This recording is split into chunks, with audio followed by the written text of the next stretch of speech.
Asvihdena Jivite. Kidney diseases have plagued villages of Madukare for many years. For 335 families that once relied on impure water, there's some hope. A water purification project by Gammadda. Gammadda, for the people, by the people.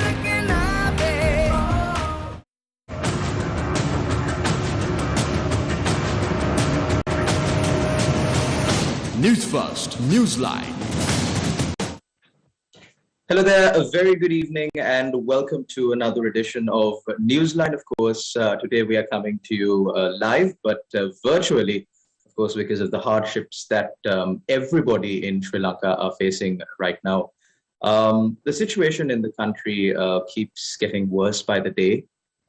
We were told that it will get worse before it gets better, but how much more? How much more can people in Sri Lanka continue to live like this is the question on everybody's mind. Everybody in the country is on edge with the economic crisis spiraling out of control right now.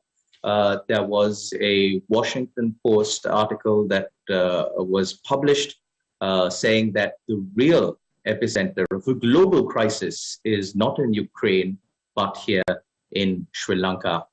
How we got here is anybody's guess. How we are going to get out of this, it depends completely on what we do right now. Do we continue to stick to what we've been doing for the past 74 years, or do we come out of this by doing something new? To discuss these matters and more, we've got with us today President's Counsel Farman Qasim, the Legal Secretary of the Samagijana Balavegya. A very good evening, sir, and welcome to the show. Good evening, Sharlan. Thank you for having me. Mr. Qasim, we apologize for having to meet on Zoom. Just for our viewers to know, Mr. Qasim challenged me to cycle to work, and he said that he would do the same for the benefit of our viewers. But unfortunately, I informed Mr. Qasim that I cycled to work yesterday, and my legs are not quite the shape to make it back to work today. But however, we are here virtually to educate the general public on the situation that we're facing right now, and really what can be done to get out of this situation. President's Counsel Farman Qasim, let's start off with the hot topic today. The protests that are being staged in Sri Lanka against the government keep on intensifying by the day. We saw it reach the epitome or the peak of the protest back on the 9th of May. And I beg your pardon.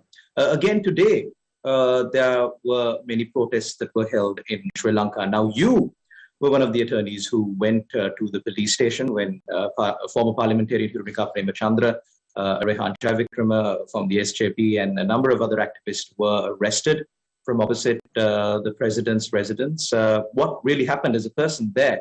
What really happened? So, Sharlan, as you know, they were exercising their freedoms which are guaranteed under the Constitution, freedom of expression, freedom of protest. So whilst they were protesting, they were suddenly thrown into a bus and taken to the Harbour Police. So we appeared and represented Rehan Jayavikrama and Hirudika Premachandra. The charge, from what I was made to understand, was like blocking a public roadway. That was the charge that they are going to be charged with, which is basic an absurdity. Anyway, ultimately, police bail was granted, and they were allowed to go home. It's a very absurd situation. I mean, people protesting. There were like 8 women and 2 gents, including Rehan, and about 200 to 300 paramilitary personnel to arrest them. It was really a hilarious sight at a huge state expense. So also, Sharlan, just to touch upon your opening statements, when you said what have we been doing for the last 74, whether we continue to be doing for the last 74 years, that sounded a bit negative, because in the last 74 years, Sharlan, what you must remember is we have been given free education, we have been given free health, and the UNP has led the charge for making us self-sufficient in paddy, in the Mahapola, in the Gamuda housing, 1 million housing, and the apparel industry. So good things also have happened in the 74 years, mostly during a regime of a nature of the SJB. When I say UNP, the UNP is now the SJB because the UNP is not existent now. There is no UNP. Mr. Ranil Wickremesinghe has brought it down to his knees, and there is no UNP. The UNP bloc or the centre right is Mr. SJB. So when I say UNP, it is the centre right, and centre right is the SJB now. So good things have happened in the last 74 years. It's just that this government and this president has brought Sri Lanka down to its knees. And what Prabhakaran couldn't do in 30 years, he has been able to do it in 2 years. Mr. Farman Qasim, we see a lot of statements being made about the situation in the country. Now, what is a little bit hilarious is the fact that those who were instrumental in establishing this government are now coming out and saying the exact same things that you are saying.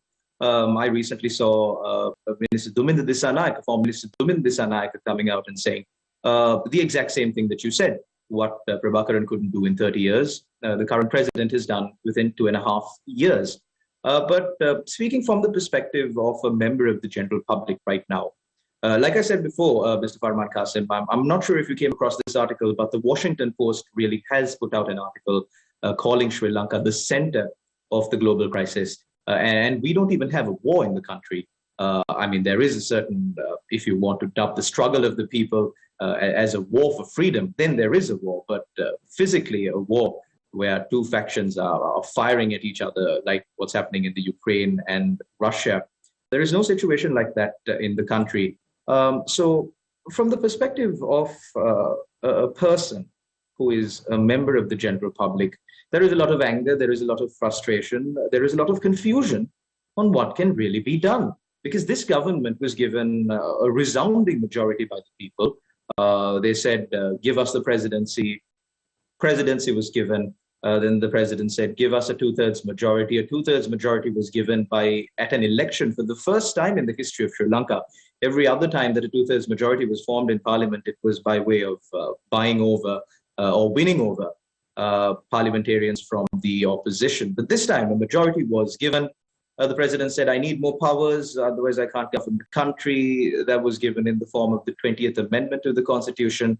And we are here now. So, like the flyer that was posted for today's program, the topic was, what can we do?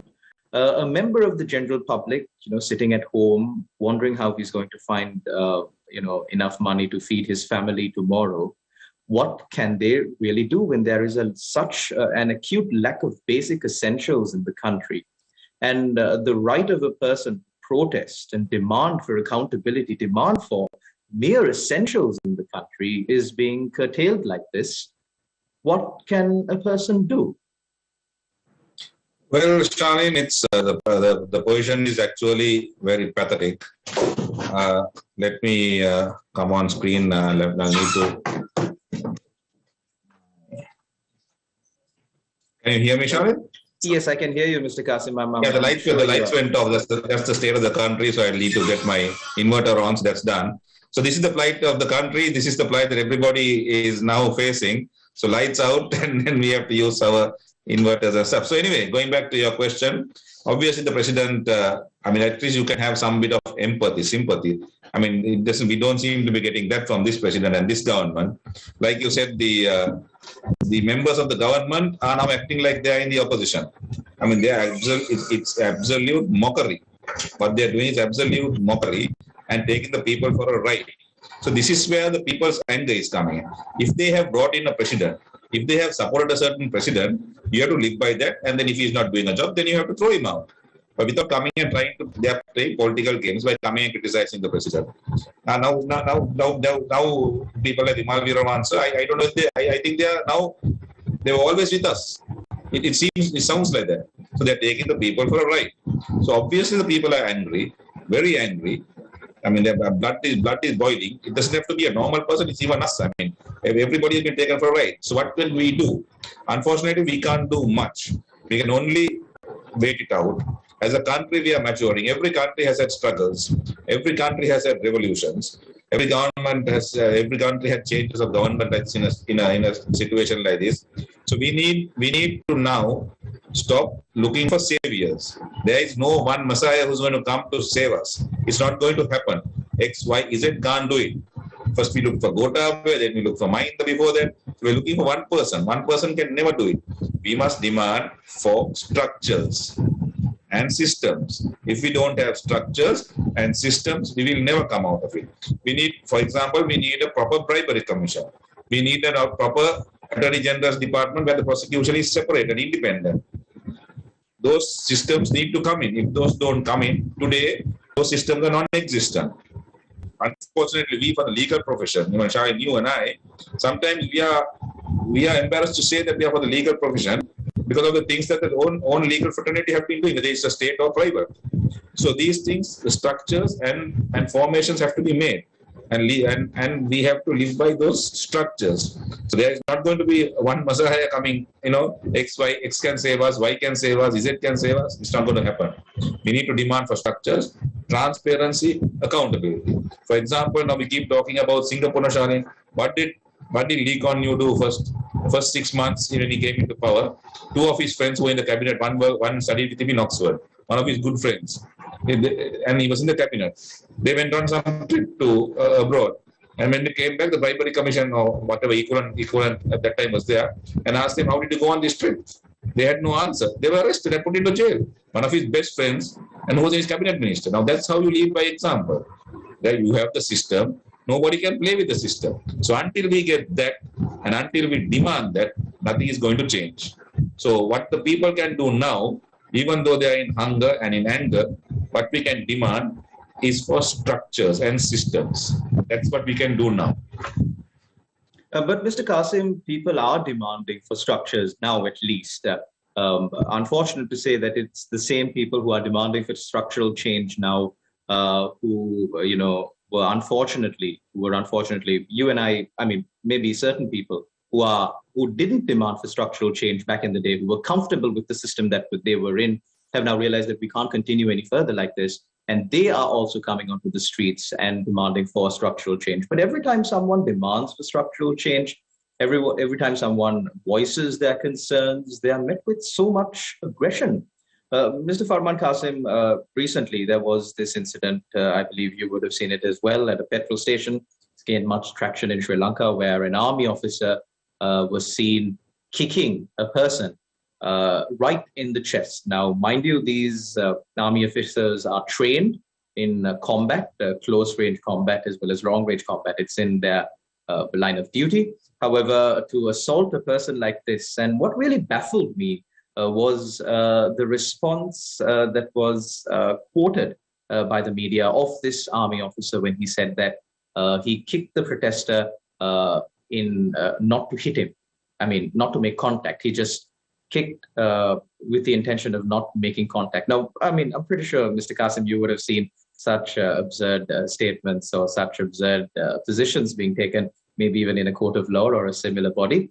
But of course, this is the people that they are speaking to, a responsible organization, a responsible government, a country speaking to its people who are suffering right now.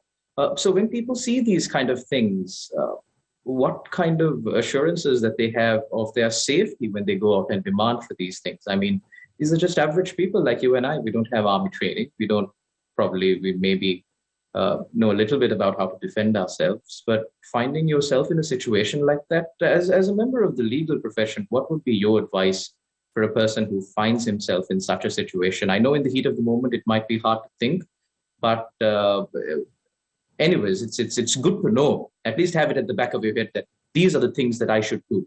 What are your recommendations? So first of all, the instance that you took, yes, I saw that I saw some snippets of it. But at the moment, there is no law and order. There is no governance. There is no governance in the country today. Right? We are in total meltdown. The Prime Minister doesn't know what he is doing. The President doesn't know what he is doing. Today, one minister who was appointed, Namita Parla, comes and lambastes the Prime Minister and asked him to resign as the finance minister. So there is no governance today in the country. So it's a very dangerous situation. But sometimes you have to, as a citizen and as a patriot, you have to come out and voice your opinion and do what you have to do to get the country on the correct track. So there are certain things we need to do. Of course, non-violent, but we need to protest. We have to have non-violent protests. We have to voice our opinion. We have to get on the streets, and we have to advocate our cause. As a protester, what you can do is try to stay away from violence. Try not to get agitated, because there are troublemakers. There are some parties who have a lesser number of supporters who come and instigate certain violent acts, like what happened on the 9th. On the 9th, the aftermath of the attack on the Aragalaya was totally organized by a small set of rogue protesters, if I may put it that way. So you got to see that you don't get agitated and agitated and just led by these protesters who want to make trouble and who want to get violence. Try to stay away from violence, but also you can voice your opinion. And in the midst, there will obviously be certain confrontations. You can't stop that. So unfortunately, if you are a part of a confrontation, immediately try to get yourself into a hospital and get a bed ticket, and then look for legal assistance. I mean, the lawyers are available right throughout the country now. I mean, the legal profession has really put their hand up to protect the liberty of the people. I have, in my 25 years of legal career, I haven't seen lawyers being so benevolent as now. So there are lawyers available. The Bar Association, led by Mr. Sadia Piri's President's Council, is taking a very hard stance on government trying to stifle dissent. And also we as a private, even though we are affiliated to certain political parties, whether we are in government or not, I mean, I as an individual, and I'm sure you also, we will stand up for civil rights and liberties of individuals. So that's what you can do as a protester, as a normal protester. And don't back away. I mean, you have your right. You have your right. You can protest, so don't back away. Definitely, Mr. Qasim, and it has never been more important for the people to be aware of their rights, for the people to exercise their rights that have been guaranteed by the Constitution of Sri Lanka. And of course, not only legal professionals, many other professionals too have stepped up and made their voices heard. We will cross over to a short commercial break now, but after the commercial break, we will discuss another one incident that was reported in the news. Maybe during the commercial break, you can get a glimpse of this visual that I'm speaking about, maybe on social media, where a child who was caught in the fire of tear gas collapsed along the road in Fort. We will speak about permissible use of force by the authorities by a person who is well versed in the subject. So stay tuned. We will see you shortly after this small commercial break.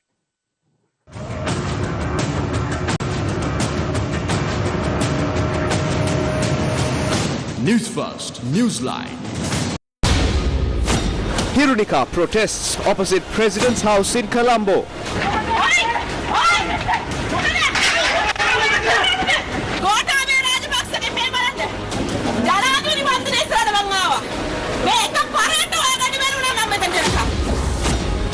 SJB farmers in Colombo met with police response.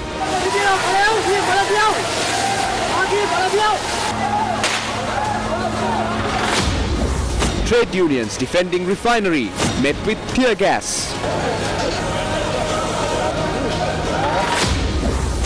Dhammika Perera says Ranil must resign. එයාට කිසිම plan එකක් නැහැ රටේ cash flow එක සම්බන්ධව. එයාට කිසිම plan එකක් නැහැ මිනිසුන්ට කන්න දෙන විදිය සම්බන්ධව. Commuters using public transport at risk.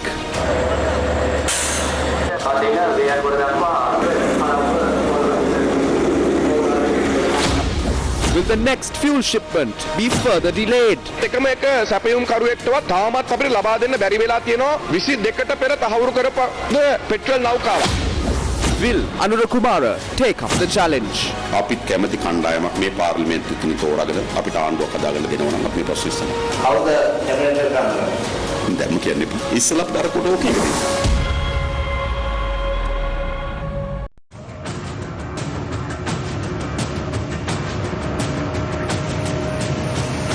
Newsfirst, Newsline. Welcome back. You're watching Newsline Live. We're in discussion with President's Counsel Farman Qasim, the Legal Secretary of the Samagijana Palavege, regarding, of course, the current situation in the country.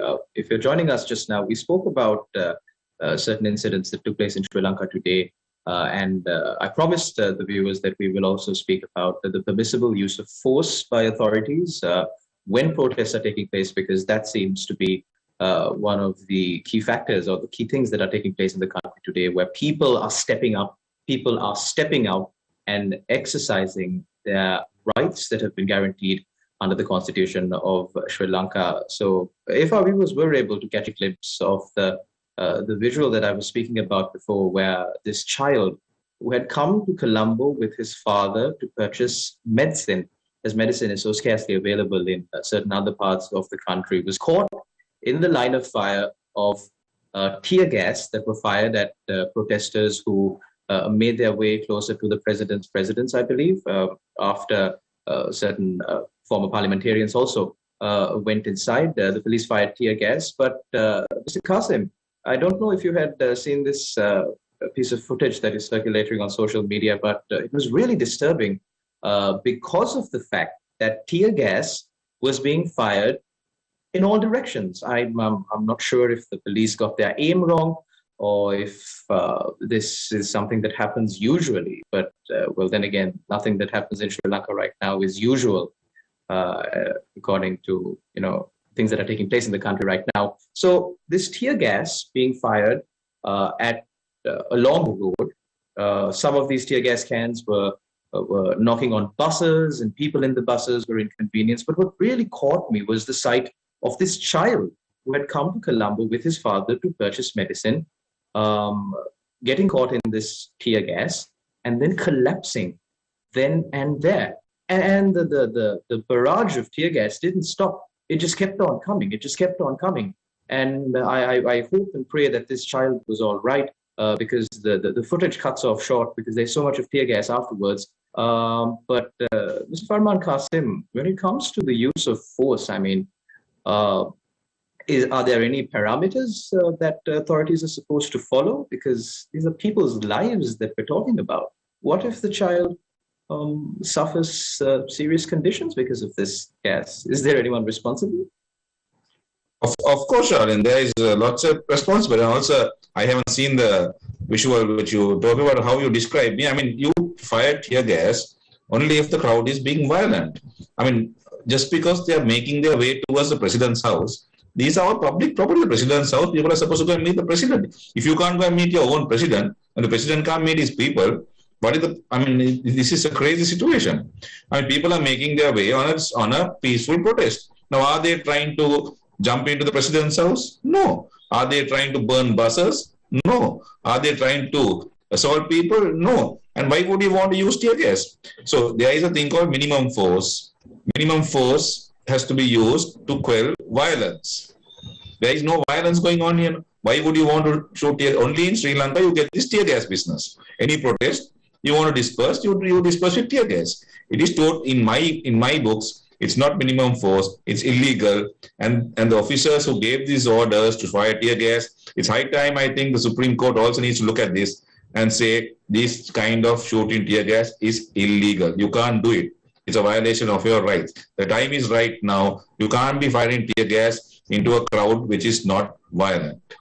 Whether the child, whether he has suffered injuries or not, is immaterial. You cannot fire tear gas into a peaceful crowd.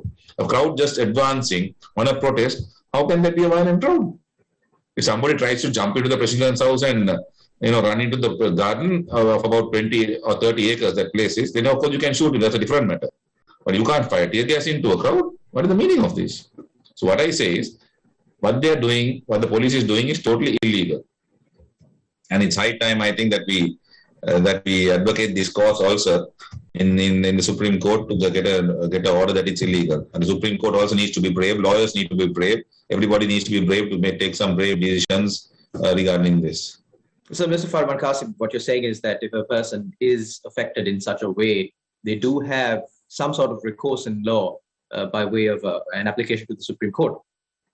Of course, because I can remember when we were very young, we did the case of Sujiva Senasinghe, who was shot while he was walking on the road, and the Janabalamehium in 2001, and they shot him with rubber bullets, and we went up to the Supreme Court, and we were successful. So I feel this tear gas is the same thing. I mean, they're shooting tear gas indiscriminately into a crowd. We have to fight class actions. High time our courts also recognize class actions, and we don't have to be individual finding about 300-400 for fundamental rights applications. The time is right now. Laws have to advance, file a class action, see whether it works, and stop this madness of tear gas. I mean, it's very harmful, and it's a big expense, very harmful, and it's inhumane. So we need to advocate the liberties of people and individuals, and I think go to the Supreme Court regarding this. Mr. Farman Qasim, you're the legal secretary of the Samagi Jana Balawege. Do you think that the Samagi Jana Balawege will be looking into this matter as well? Because there have been so many people in the country who have been rounding up for protests. People who have never in their life attended a protest are standing for hours and hours and marching for hours and hours and protesting, finally only to be dispersed by way of tear gas being fired. So, like you said, it's a worthy cause to be advocated in the Supreme Court. Do you think the Samagi Jana Balawege will be interested in looking into this? Of course, Samagi Jana Balawege has always been with the people. We have filed numerous actions with regards to the farmers, with regard to the fertilizer issues, with regards to the indiscriminate taxes. We have always been a party of the people, and we will definitely look at it. The only thing is, like I said, these rogue protesters have put in this idea that we don't want 225. So if 225 is not needed, so the Samagi Jana Balawege is not needed, then the protesters will have to go and look for somebody else apart from the 225. So this tagline of 225, we don't need 225, is also wrong. And the fact that a few rogue protesters assaulted the leader of the opposition also shows that some protesters, not the majority, but the minority of the protesters have vested interest. So the protesters also need to be clear, and I would suggest to the protesters very humbly that without political leadership, the protests are not going anywhere. You need to have political leadership. Any protest, any revolution, peaceful revolution, I say revolution, it's not like the French Revolution. Any revolution has to have political leadership. If there is no political leadership, nothing is going to happen. So the protesters have to realize that, and they have to realize that they are not sent up the gum tree by these rogue protesters who have like a very, very little bit of support, but they try to show that they have a lot of support and try to say all politicians, we don't need all politicians. That is, they're trying to create anarchy. They're trying to create lawlessness. Right? That should not happen. Protesters have to be wise. Protesters have to use their head.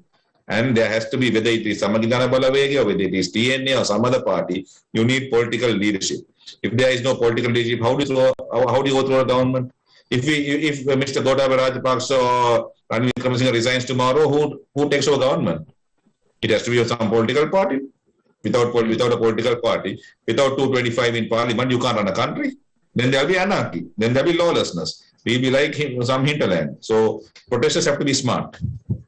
Mr. Farman Qasim, thank you very much for joining us on our show and clarifying these matters to the general public despite the current situation. And I will give you an assurance right here and right now that the next time we meet up for a show, I will make it a point to cycle to work. And I hope and pray that you will be able to cycle to our studio as well, given the current situation in the country. But let's hope that the next time we meet, the fuel crisis in the country would have subsided to a certain degree. However, unfortunately, we wanted to discuss about the 22nd Amendment of the Constitution and the developments therein as well, but we are limited by time, and I'm being instructed to cross over to the main news bulletin where you will get a clear picture of what exactly the situation in the country is today. Thank you very much once again, Mr. President's Counsel Farman Qasim, Legal Secretary of the Samagi Jana Balawege, for joining us on our show. Thank you very mumuch to all our viewers out there for tuning in. And of course, when you do go out to exercise your constitutional rights, always stay away from violence and make sure that you ensure your safety, because your safety is a priority. Thank you very much once again for tuning in. Until we meet again, take care and God bless.